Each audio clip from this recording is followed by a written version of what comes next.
All right. Good evening, everybody, and welcome on this fine evening, November 30th, 2020. This is the meeting for the City Council Committee on Finance. I'd like to call this meeting to order, and Madam Clerk, may I have a roll call, please? Chairman Nicolosi. Present. Vice Chairwoman Ryan. Present. Councilwoman Castillo is absent. Councilwoman Anthony. Present. Councilman Taylor is absent. We have 3 present and 2 absent. We have a quorum. Thank you, Madam Clerk. So first of all, I just wanted to say, hopefully everybody had a healthy and safe holiday on Thanksgiving that just passed.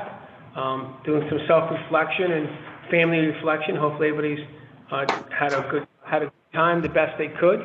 That's the most important thing. And also, hopefully everybody's family is safe and sound. And then anybody who is struggling with any type of ailment or disease, I want to wish them, hopefully, that speedy recovery and safe health, and that they do well. Everybody and their family, is our thoughts and prayers. Our thoughts and prayers. Next, I want to thank the clerks again, of course, by the way, for being here, of course, and soldiering through, continuing to support our great democratic republic, keeping the executive branch and the legislative branch moving forward, especially the legislative branch. And it's important to acknowledge the hard work they all do. They come to work, doing the job, and they're keeping this great republic moving. So I want to acknowledge them. Thank you both. Thank you. And of course, Mr. Clerk and all the clerk that's in the office. Also, let's acknowledge we have our internal auditor, Gina Costa, present with us. And I think we have also Councilman Espinel present with us. And we have, and we also have Doris de los Santos, the Chief of Staff of the Providence City Council with us. As well as we have Kenny Cheverini, our City Solicitor. All right? Okay, great. I think everybody. So let's take some things out. We'll be quick about it. I need to entertain a motion to continue items 1, 2, 3, and 4. So moved. By Vice Chair Ryan, second by Councilman Anthony. Yes. Thank you. Discussion. All in favor? Aye. Motion carries. Thank you. So, Madam Clerk, item number 5, please. Resolution authorizing the mayor to execute an agreement between the City of Providence on behalf of Providence Water Supply Board and Johnston for the annexation of Johnston's water supply system to the water supply system of Providence Water Supply Board, and to execute and other documents in furtherance of effectuating said annexation. All right, thank you, Madam Clerk. So before we move forward, why don't we have the individuals who are going to testify in this matter be sworn in, identify and be sworn in. Let's start off with Mr. Mancini, and then I believe we have the individuals from the Water Supply Board. Can you all raise your right hand, please? This way, I have the penalty and perjury that the testimony they will also give the truth, the whole truth, and nothing but the truth, so help you God. I do. Please state your name for the record and where you're from, please. Lawrence J. Mancini, Chief Financial Officer, City of Providence. Ricky Carullo, General Manager, Providence Water. Greg Jason, Deputy General Manager, Providence Water. Benjamin Ratcliffe of Pinone Lopes, Devereaux, and O'Gara. Okay. Thank you all for attending this evening's meeting. And it looks like what's before us is that there's a request for the Providence Water Supply Board to hereby, I presume, annex, which means I presume purchase, right? The Town of Johnston's water distribution system. Is that correct? No, it's a transfer of assets, but for legal purposes, I'll let Mr. Ratcliffe speak. Sure. Okay. So this. Hang on, so Mr. Ratcliffe, if you could just explain to us the proposed legal relationship that's being asked of this council, of the city, and what we are doing. I guess, are we purchasing, not purchasing it? Is it just an exchange of assets? If so, and what does it mean? All right. Sure, I'd be happy to. So this annexation is essentially a transfer of assets from Johnston over to Providence Water Supply Board, specifically the water distribution infrastructure from the town over to Providence Water. It's being done pursuant to the Public Water Supply Systems Act of 1995, which essentially allows smaller distribution systems to merge or annex into larger systems such as Providence Water. There's no monetary consideration for the transfer of those assets. Essentially, they're being transferred over to Providence Water free of charge in exchange for us taking on the responsibility for maintenance, upkeep, and bringing the system on parity with that of the Providence Water system.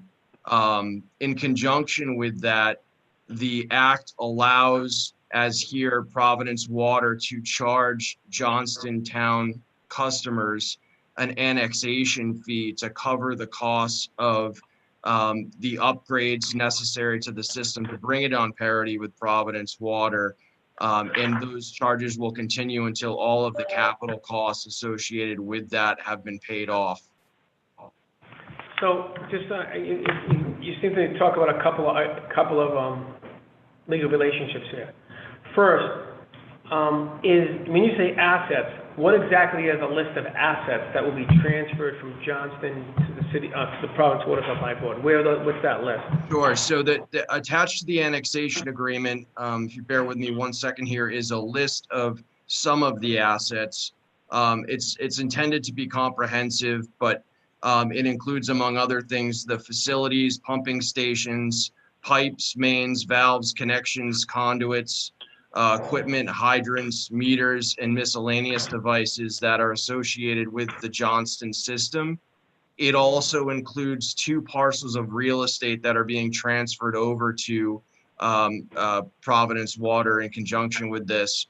One is a lot located at 23 Golden Viewpoint Drive in Johnston, and the other is a property known as 85 Shun Pike, also in Johnston, which is where there's a booster distribution system located. So I'm looking at it, the Schedule 1.01. I mean, is there a more comprehensive asset list, or is it just this general statements? This is the comprehensive, as comprehensive as we've gotten for purposes of the agreement. It's intended to include anything used in or useful in conjunction with the operation of the Johnston system.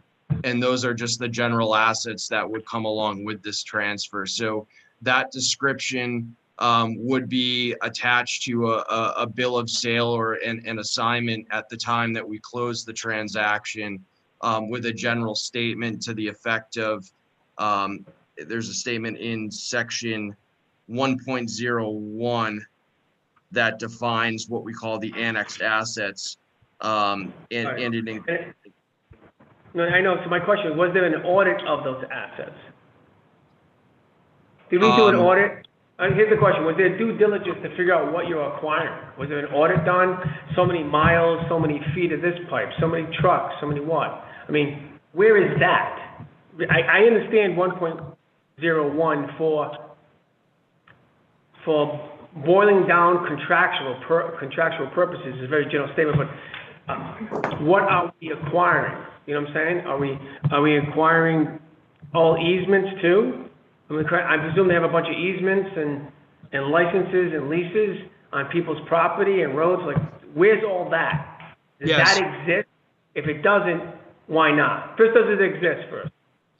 We've conducted due diligence with respect to the system. We've asked Johnston to identify all of the easements related to this system. They've come back and essentially identified one that I think is antiquated and no longer applies to system operations.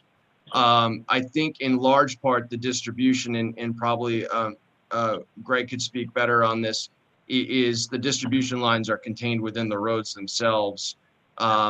So in short, the town has not identified any easements that are connected to the system. I appreciate you zeroing in on the easement, but the overall conversation still is, traditionally when someone purchases some type of asset like this, someone does an audit and gets a status of what those assets are, what conditions they are in, and what we are acquiring if we're going to acquire it. let me go back to that first question. Was that done, yes or no? The answer yes or no? Was that done, yes or no? Ben, Very simple question. I'll jump in. So we, Was that done? Hold on, was it done, yes or no? I'm trying to make this simple. Was it done, yes or no? it was done by a company that worked for Johnston. All right. Where is that document? Where is that audit document? So you know, I presume you guys are just not taking over someone's water supply business without knowing what you're taking over. So where is that document? We have a copy of their IFR plan and their water system supply management plan. Can you forward that to the auditor, please? Yes. Okay. Next, the next question is, before I get even deeper than that, why should we, Providence Water, take over Johnston's water? How you want to call it? What's it called? Johnston's Water District. Why are we taking it over? So, Mr. Chairman, Mr. Carullo, can you tell me who started the conversation and why take this over? okay. What do we get out of it? What do they get out of it? Sure. So first off, thank you for expediting this process to you and the committee. Little background. We're not there yet, Mr. Carullo. We're not Well, there just- yet. We can get some just- questions done. I understand, but just having us here, I appreciate it, because everything was really fast-tracked, quite frankly, due to COVID. But a little history. Prior to Mayor Policina getting into office, Mayor Massero was there. And it wasn't the best relationship between Providence Water and the town of Johnston. And then Mayor Policina came in and, unbeknownst to him, had a whole bunch of debt that town of Johnston owed Providence Water because they failed to pay their hydrant fees. He did not understand, this was back in 2007, why the town was even in the water business. And back in 2007, asked us to do an analysis of the system. And we did a thorough analysis back in 2007, which he was looking to sell to Providence Water. And we declined to purchase it back in 2007. Okay, Mr. Carullo, why did you decline to purchase it in 2007? Because at the time, it was going to cost us money, to purchase it, and it wasn't authorized by the Public Utilities Commission, number one. Number two, the record keeping that was provided led us to believe that there would probably be some additional expenses we did not want to incur. And last but not least, we did not want to cause any confusion with the hydrant fees that were owed to Providence Water as part of a purchase. It just didn't make sense back in 2007. That's fine. That's fine. Hang on. Did you ever get the hydrant fees paid? We did, yes. Okay. Next question. What changed in the past 13 years to reverse the course? Number one, the mayor got off the position that he should sell it. And many of these, we used to have 9 wholesale customers. We're down to 8 wholesale customers. This is very, very similar to what happened with East Smithfield. You have these small towns that are running these water systems. They're not equipped to running these water systems. And there's a lot of liability, quite frankly, for them. And this is what we do. We run water systems. So what changes? Number one, it is no longer a purchase. It's a transfer of assets. So Providence Water is not taking any money out of our pocket and providing any type of revenue to the town of Johnston. Number two, there have been infrastructure upgrades done by the town of Johnston. First and foremost, they replaced all the water meters, which is something we would have had to have done, but they recently did that, and we don't have any issues, going forward with the water meters out of there as we speak right now. We were close to completing negotiations, I would say a couple of years ago. And then I don't remember the name, but the Barville power plant came into play, and the mayor negotiated a deal to sell water. Sell city water at retail prices, buying it from wholesale from us. How well is that?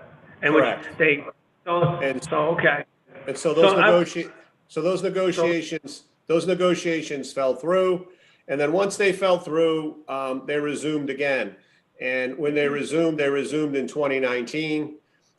They just don't want to be in the water business. It doesn't make sense for them to be in the water business. Our engineers analyzed basically all their assets.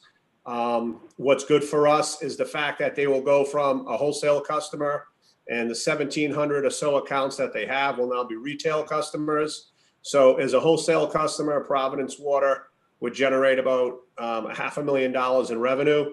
Transferring those 1,700 accounts to Providence Water will generate about $1.5 million in revenue. Okay, so now, the trend. Mr. Carullo, hang on 1 second, please. Hang on. Slow down. All right. Let's talk about the other side of the ledger. Okay. First of all, you mentioned infrastructure. In your audit, where this audit is, how much money does Providence Water have to reinvest into this system? I presume there must be a number of X, because they probably didn't improve all their infrastructure. So how much money are you guys going to come up to bring that infrastructure up to date if it needs to be? What's that number first? Okay, so that number will be determined, but that number will also be assessed to only the retail accounts in the town of Johnston. No, that's fine. I get that. But there's still a cost associated with it. That's the bottom line. I know you're saying all the things with the money you're getting, but it's like anything else. I'm going to get this Model T Ford. I'm going to get it for free. It's going to be worth $100. But after I spend $4,000 into it, then it's going to be worth $100. So I want to know how much money, I presume you guys must have done your due diligence, how much money do you guys plan on investing in this system to make I don't know, very similar to the East Smithfield Water District system. I don't know that we have a solid number that I can give you and say we plan on investing. We have to do how much do you have to invest in? We don't. You said part of this was to make the system. I'm reading this stuff right here. Part of it says is to make says following the merger, Providence Water will assume responsibility of the operations, maintenance, and upgrade of the Johnston system. So you guys are going. You're stating you're going to make upgrades. So I presume you must have a number associated with it. This is your own. This is the own statement.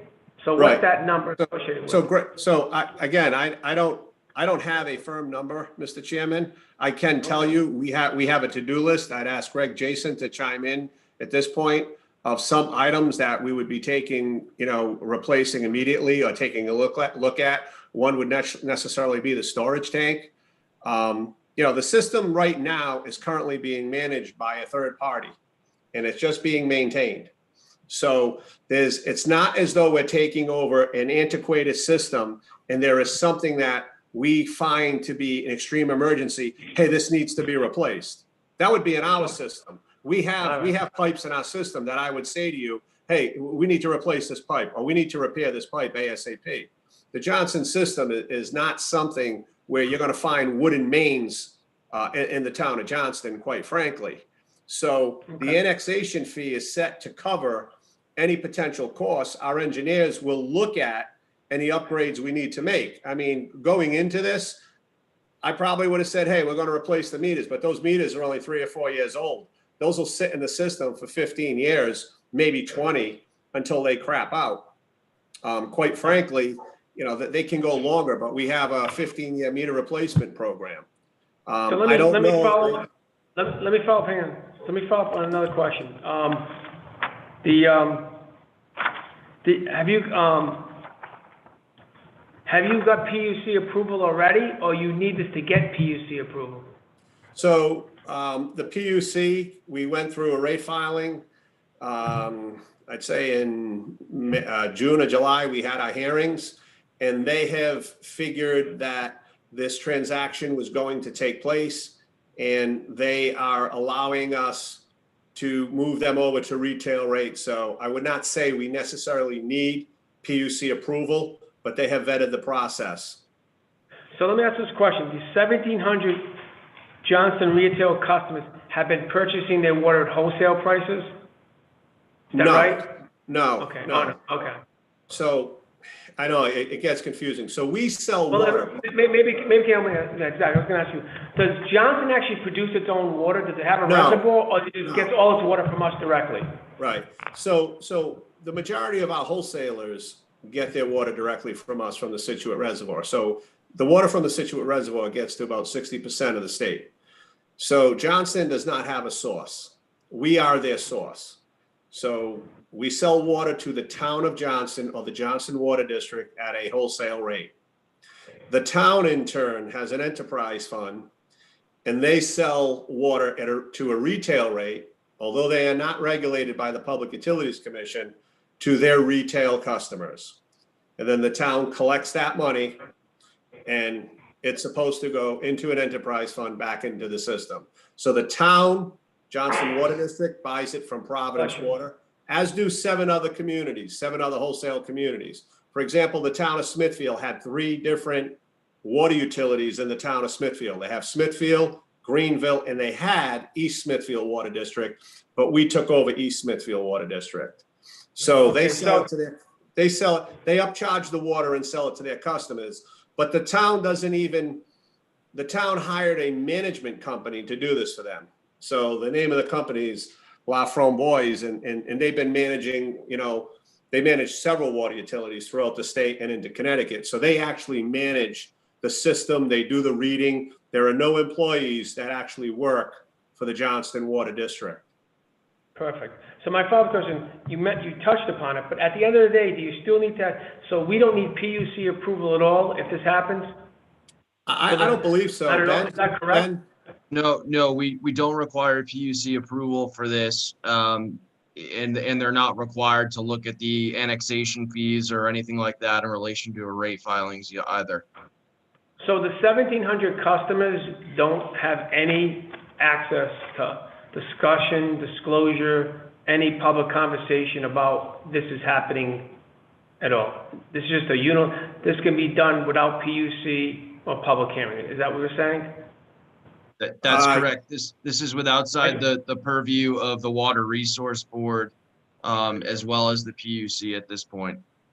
So the closest thing to a public hearing or public discourse is this finance committee meeting and the city council, right? As well as the town of Johnston themselves. The first step in this process under the act is to have the city council and town council in Johnston approve the annexation agreement, which have they done that already? They have, and they've formally petitioned by way of letter the Providence Water Supply Board for this annexation. Is it part of the package, Mr. Ratcliffe? The petition from Johnston? No, I don't believe that was submitted with it. It's a simple letter that just essentially captures what I believe the resolution is before the committee now. So I think what I'm saying is if the town of Johnston's council took actual official action, which sounds like, and they did a vote, we should have that resolution or petition, whatever it is, in the document, showing that this is what they want. We can get, Mr. Chairman, we can get that to you tomorrow. I apologize that it wasn't included. Okay. So I know there's people have other questions. I got more, but I'm going to, one of the things that, has anybody put forward in any type of white paper or any type of assessment, what's the amount of liabilities you will be assuming? You said you did an assessment of assets. There's some report somewhere. Hopefully we'll get that. But is there also an assessment of liabilities? Like what's the exposure you guys are receiving? I don't know if there is. Are there any outstanding claims against the Johnston Water? Are there, et cetera, et cetera, et cetera. Has anybody done a legal position or a liability legal position paper on this? Yeah, Mr. Chairman, I can speak to that. We have in addition to some standard reps and warranties that would be found in any sort of asset transfer agreement, which we have in this annexation agreement as well. We've confirmed with the town, and they've represented within this agreement that there aren't any liabilities that are directly related to the water system or the distribution system itself. If there was, in fact, after the closing to be a case where there was liabilities directly related to the system, the town of Johnston would be obligated to indemnify Providence Water and the city of Providence related to those liabilities. We are aware that there was some general obligation bonds that were used to finance some of the upgrades to the system. We've stated in the agreement expressly that we're not assuming any liabilities other than the quote unquote assumed liabilities, capital A assumed. Those general obligation bonds and the payments under that arrangement are not part of what Providence Water and the city would be assuming. So the statement about them indemnifying that, is that Article, it's like Article 9, is that right, 9.01? I'll pull it up right now. I believe you're right. Okay, so as you look at that for a second, That's correct. okay, so, the town council approval, all right, okay. I got more, but I'm gonna let, I know some of my committee members have questions, so, I just wanna make a note, we need to have the town council approval or a resolution approving this, and we need the audit report. But, Vice Chair Ryan? Thank you, Mr. Chair. Actually, Mr. Ratcliffe answered the questions that I had, so I put my hand down. I'm satisfied. Thank you. Thank you. All right. So, I have questions, Mr. Chairman. yes, Sorry, Councilman, oh, there, Councilman Anthony, I'm sorry, I didn't see you. I didn't read. No problem. Councilman Anthony, of course. So I'm just a little confused. I just need to take a step back. This is the first one of these I've seen. So I'm trying to understand does Providence Water have a retail rate? I didn't know we had a retail rate. We have, yes, Councilwoman, we have 3 retail rates. We have a residential rate, we have a commercial rate, and we have an industrial rate. And then we also have a wholesale rate. The wholesale rate applies to our wholesale customers. As I said earlier, a few years ago, in my career, in my 28-year career, we have taken over 2 utilities. One was a Weston Cranston system, which I believe happened in the late 90s. I don't know the details to that. As general manager, we were approached by East Smithfield. We negotiated and took over the East Smithfield Water District, which was one of the 3 in Smithfield, and which now leaves us with 7 wholesale customers. And the Johnston Water District has been on the table since I've worked at Providence Water as a regulatory analyst and a supervisor. That goes back to Chief Rafanovic and Mayor Cianci, with negotiations going back that far. So we're down to 8 wholesale customers right now, and then if we do take over, we do the transfer of assets with the town of Johnston, we'll be down to 7. Okay, so I'm sorry, Johnston was the wholesale and now going over to retail. Is that what you're saying? If we get approval, yes. So we'll be taking, right now, and I apologize for the confusion. We service a large portion of Johnston as retail customers. I believe this is the western section of the town of Johnston that is serviced by the Johnston Water District, okay? And the Johnston Water District is basically run by the town of Johnston. They don't run it. They pay a company to run it for them. They do not want to be in the water business, nor do I blame them. And to his credit, he tried to sell it, but he couldn't sell it. So, we're willing to take those assets over and do a transfer of assets. We've done our analysis in-house. It makes sense to us. Not all of the wholesalers make sense. If East Providence approached me, as the chairman pointed out, there'd be significant liability because we have twin pipes running across the bay to get to East Providence, and I would not want to assume that liability. So we vet out each system and determine if it makes sense for us. This one makes sense. There are no employees whatsoever. Any debt that's owed is going to be owed by the Johnston Water District. And any receivables, we'll take over the receivables, and that money will all go into, the system as we deem necessary for any upgrades that it may need. So who pays for the upgrades originally? I mean, so say you have an estimate, I don't know what that would be, to get the system up and running. Of course, I understand that the users will have to pay it ultimately, but I'm assuming there's an upfront cost that we would have to take care of, correct? No, I don't believe so. And I say that respectful. I wouldn't make that assumption. You know, we will go through, I know they have a storage tank there. You know, we'll look at the storage tank, and that's probably something we want to replace or maybe even eliminate. You know, maybe not even have a storage tank there. So, you know, we're not going to run in there and stop doing what we're doing. You know, we have an IFR plan that we file with the Department of Health. It'll be filed tomorrow. It's a 5-year plan and a 20-year plan. We just will not take our resources and say, okay, let's forget Wickenden Street and go to Hartford Avenue. It doesn't work like that. It does not work like that. We have a plan, we go forward. You know, if there's something that needs to be taken care of, we'll take care of it, obviously. But we pretty much work on preventative maintenance. We look at the age of pipe, we look at pump stations, all that good stuff.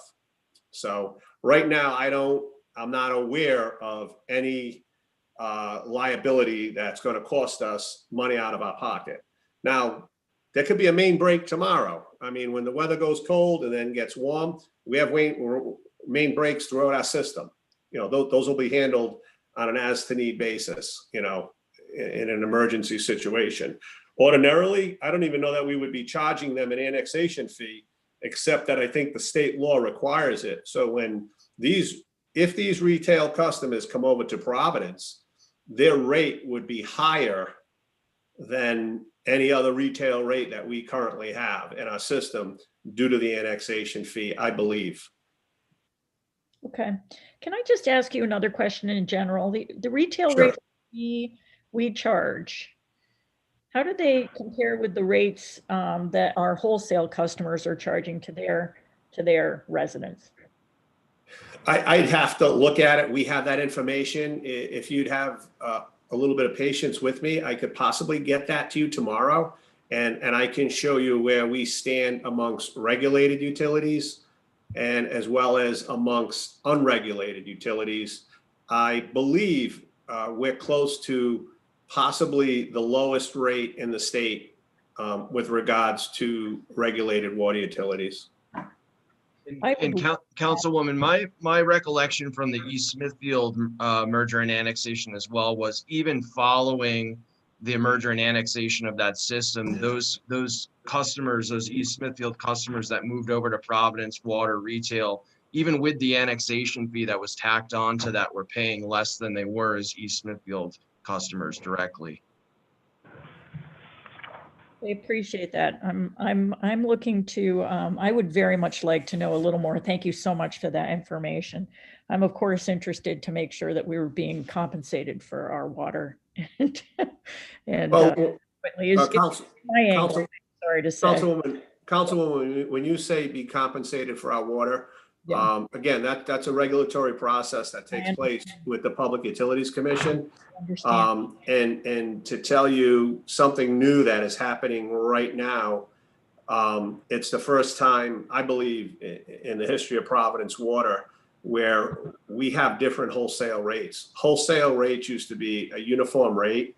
It's now become where we have to do a study and an analysis of the costs and expenses that are attributed from each individual wholesale customer in order to come up with their rate. So it's pumping costs, demand costs, usage costs, time of usage costs, and it all gets broken down. And in some cases, we've seen wholesale rates go up really, really high in some communities, and in other communities, they've stayed pretty low through this last rate filing, which has caused some disagreement amongst our wholesale customers. Interesting. Oh, I'd like to learn a lot more about that. Now I know who I can contact. That's great. Any time, and if it wasn't COVID, I'd love for whomever on the council or the finance committee to go on a tour of our central operation facility when things ease up, as well as our distribution system. I know Mr. Mancini has been several times and can probably speak of it. I don't think many people are actually aware of our operation. It's a little bit different simply because we cross city lines and, you know, the different types of people we employ, anywhere from a biologist to a chemist to an engineer, accountants. We're involved in a lot nationally as well as locally. Great. Thank you so much for the offer. I look forward to taking you up on that. No problem. And I have to get you those rates. I'll find a way of contacting you, Okay. and I'll get you a rating of where we stand amongst wholesale customers. I really appreciate that. Thank you. Not a problem at all. Councilman Anthony, you satisfied at this time? Thank you. Councilman Pedro Espinel? Thank you, Mr. Chairman and members of the Providence Water Board. I have a question. It's in regards to, you know, the infrastructure of the system. It sounds like we need to do a little bit more study to know exactly what we're getting. For instance, one of my concerns would be, and my first question would be, is this a lead-free system? We have lead piping, and what's the information that we have on that? Greg? Yeah, it's my understanding that they do not have any lead services in their system. So we don't know for sure. I mean, we hope that they don't have it, and we assume that they don't have it, but we haven't actually gone down there ourselves to basically make sure that there is no lead. Councilman, we hate to find ourselves digging up the roads over there to replace the water lines, because you know how expensive that can be. Yeah, Councilman, if I can add something here,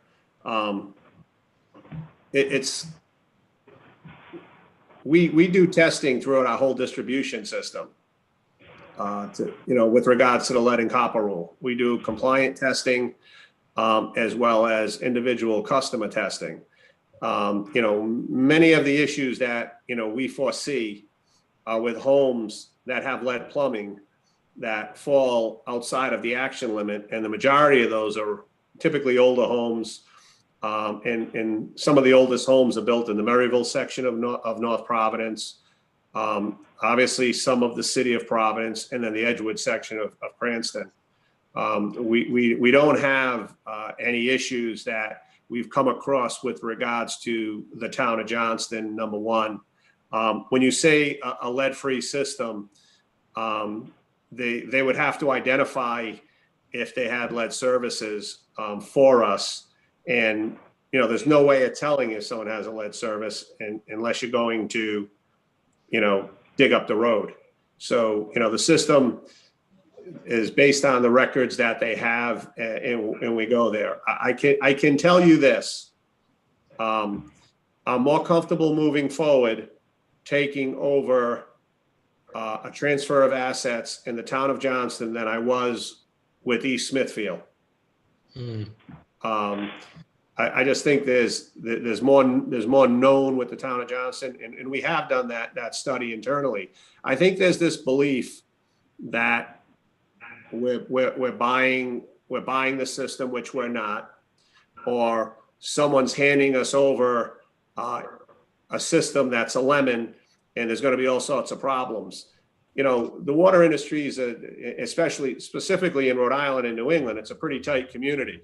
We reached out to Kent County Water Authority recently when they had issues that made the media in an effort to help them, because, we've seen increased consumption, and we know what the media was turning it into. If there was issues in the town of Johnston water system, those people would have reached out to us immediately. We have it happen all the time. Kent County will reach out to us. Warwick will reach out to us. It just doesn't happen. And we also are very familiar with the managing company and have met with them on several occasions with regards to that system. I off the record, if there could be such a thing, I'm sure other Mr. Carullo, stop a minute. David, Okay. just, you are officially on the record. Okay, on the record. record. If you don't want to say something that's on the record, I'm advising you, your lawyer should have jumped in on that one. I'll say it. So if you don't want to stay on the record, don't say it on the record, okay? On the record, in my opinion only, I would imagine other wholesale customers will be lining up and saying, hey, take a look at us. It really doesn't make sense for these small utilities, these small towns to operate these utilities.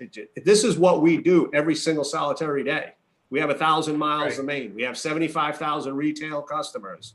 We work with a renowned national expert panel on water quality. We have engineers. We have almost 250 employees. We do rate filings. These companies, we deal with the Department of Health. We deal with the EPA. These companies do not have those capabilities. Right. So just one last question. Would Johnston then at some point have the ability or the probability of getting this infrastructure or system transferred back to them? Can they in the future ask for it to be transferred back? Yeah, I guess you always can ask, but it doesn't mean they'll get it back. I mean, I don't know how to say this other than the way I said it. Running a town, as you all may know, running a city, you have a lot of other responsibilities that you deal with on a daily basis. And unless you have professionals and experts that know how to do this, it's a daunting task to run a utility. It really is. But that's what we do. That's specifically what the people at Providence Water do. The town of Johnston doesn't have trucks. They don't have a Johnston Water District. They're doing it with their finance director is involved with the billing, amongst other things. They had 1 or 2 employees, and it's just not something that towns typically like to do.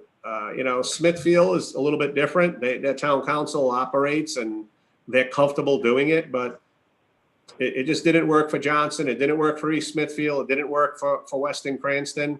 And again, I think as I look at the list, I think that there might be a couple other water utilities who might come forward, but then there's that the fiefdom of, hey, I want mine. I want to run mine. I don't want to be absorbed by Providence Water. I don't want to be under their umbrella. So, it's the choice of the community. But again, I think what the town's doing, it makes sense, and I think the fact that we're able to get those assets transferred us to make sense. If it didn't make sense, I wouldn't be here.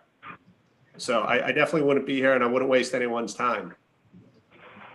Thank you so much for everything that you do, Ricky. I just want to make sure that at some point, I think that we are going to have to spend some money in the system, as time goes on. Just don't want to find ourselves in a situation where we put an X number of millions of dollars into the system, and then at some point now we're faced with this challenge as to whether we have to give it back or not. Just make sure we have something in place there that we are going to get our money's worth.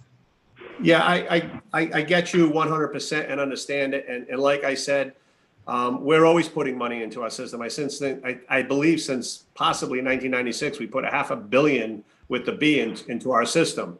Our system is North Providence. Our system is the majority of Johnston. Our system is Cranston. Our system is Providence. Our system is a portion of Smithfield, a portion of Lincoln. So it's not contained, and that's where I think it kind of gets a little bit confusing. It's not contained to Providence. There's 1,000 miles of main that we're responsible for throughout our distribution system. Thank you. You're welcome. So I have some follow-up questions. One, I noticed that it's important that we need to have the approval of the town council saying they approve this on the record of resolution. Second thing is, right now, the water mains, whatever the assets are, they're owned by the town of Johnston, correct? Or is that correct? Yeah, that's correct. Okay. So now, once it's owned by the Providence Water Supply, now will Johnston now start sending us a tax bill? And if so, how much? Because now they'll be taxing us, so that's what they get out of it, right? So how much Yeah. are these assets worth? So they won't be taxing anymore? So now Situate sends you guys a tax bill? So, Situate so, I- Reservoir? right. Now I that you're don't- gonna own Johnston's, listen, now you're gonna own Johnston's assets, right? Is Johnston saying we're gonna be exempt from the town of Johnston's tax person? Yes or no? So Situate taxes us for land that we own. We purchase land in Situate. Johnston already taxes us for land that we own in Johnston. Subject But to will they, check. but will they Subject- tax us for the water tower and the other two portions of property you guys just mentioned? What I'm saying is, there seems to be some real property. Is Johnston going to be taxing us on those items or any items at all? If the So answer is Johnston- yes, what items and how much? The answer is no, then say no for all items and we're never getting a tax bill. I just want to know, it's either or. The answer is yes on the property. And How much? very similar to East Smithfield. For example, we owned, East Smithfield transferred an asset, which was a building, No, to us. I'm fine with that. How much? Has somebody done, someone had to do that assessment, right? Oh, we're gonna have to now pay Johnston, $1,000 a year or 10,000. So Right. what's that portion that we're gonna be paying them? Has anybody done that analysis on you in this? Mr. Ratcliffe, your law firm is a reputable law firm. I presume you've done that due diligence for your client. Do you have that number? Yeah, I would not view that as a role of my law firm to calculate the taxes for the property. We have discussed the possibility You that would that advise, may occur. you would have advised your client to know that liability, right? Yes, of course. So do we know what that liability is? I'm just trying to understand that they're giving it to us for free. That's what everybody's telling me, right? And the reason why they want to be out of the business. Okay, check that off. Number two, you mentioned the money that they did have was in some type of Johnston fund. They put the money in some type of fund in Johnston. Is that right? Or what they're doing now? What do they do with their profit? It goes in some type of fund, right? Well, In so, Johnston? so Mr. Chairman, it's my understanding that it's an enterprise fund. And the discussion I had with the chief of staff last week was that any age receivables and any account balances come over. The age receivables that we would collect would go back into the system, as it would if Johnston had the system. Any account balances would come over into the system. And that's basically the discussion that we had. As far as property taxes on the land that we're taking over, it's minimal. We're not taking over, acres and acres and large buildings. There's small structures. So not that I'm saying a few $1,000s is not a lot of money, but in an $85 million budget, it's nothing that causes us to get too concerned. I can tell you that we're going to be looking at that storage tank. I can tell you that there's a possibility of eliminating that storage tank. And if we're taking the property over, we'd probably just sell the property. We don't keep property unless it has a water. I'm just always wary of free gifts. That's all. I just don't want to. I just want to make sure, John. I just want to make sure that don't get me wrong. I have a lot of respect. I wish for it was the a town of free gift. and the folks over there, because they're very good. I just want to make sure that I make sure we understand what the deal is and what we're do. getting, what they're giving, and et cetera. That's all. So I'm not laughing at you. I thought That's fine. it's not a free gift. Even if you were, It comes with- even if you were, it wouldn't be the first time or last time. People yell at me, burn me in effigy. Listen, I've heard so much on the Zoom You stuff. know me. They've accused me of all sorts of things. I can give you a laundry list. It's amazing. On the I laundry think you list know me. of silliness, of accusations and crimes against the nation and the world. Oh my gosh. It's beautiful. I think Just do you know me. stupid I think stuff. you know me well enough that I know. don't do that. It's not a free No, gift. I know you. I know. I'm having It comes fun. with I'm having. responsibility. I It know. comes with responsibility. It definitely comes with responsibility and liability. I mean, we know that, and it's something we're willing to take on. So I don't want it. It's not like someone's giving us, hey, here's a brand new car. It's like, here's a car that runs and it's going to require maintenance, and we've done our due diligence. So Okay, that's fine. I've just one other question, then I have Councilwoman Anthony. I just want to make sure, the city solicitor, Kenny Cheverini, has the city solicitor reviewed this proposal, and have they weighed in on it, and have they gave their seal of approval for the transfer? I have not sent that directly to the solicitor's office. I don't believe that was the process that was followed back with the Smithfield Water District a few years ago either. No, that's right, I appreciate that. I'm just saying, since sometimes it's because it wasn't done one way, doesn't mean it's not done another way. I just want to make sure that if we're gonna, this committee is gonna recommend to the city council as a whole saying, we recommend the support of the transfer, I want to make sure that the city solicitor who advises the city council has weighed in and said, yes, this is, it's fine. And then and the city council, that's why I identified it. The city council at least has the benefit of the city solicitor who represents them saying yes or no. So it's just not a unilateral position. So, Mr. Cheverini from the city solicitor's office again, has the city solicitor reviewed this? Have they weighed in on it? And have they, what's their position on this, Mr. Cheverini? Mr. Chairman, I don't believe that the law department has reviewed it or has formulated opinion. So I think if it's sent over, we'll review it and provide feedback back to the committee. Okay. Could we, just so you know, since it won't be on for this council's meeting this Thursday, it'll be on the next council meeting of the month, could we make sure the city solicitor at least just, if it's fine, it's fine, but there should be something on the record from the city solicitor's office advising the council that they also recommend the transfer and everything's done correctly, et cetera, et cetera. So I would yes, ask that to be that be done, okay? Yes, and I Councilwoman appreciate the advice. Thank you. Councilwoman Anthony? Your point, in your cover letter, I'm sorry. Yeah, you sound muffled, Councilwoman. Can you hear me now? A little better. Yeah.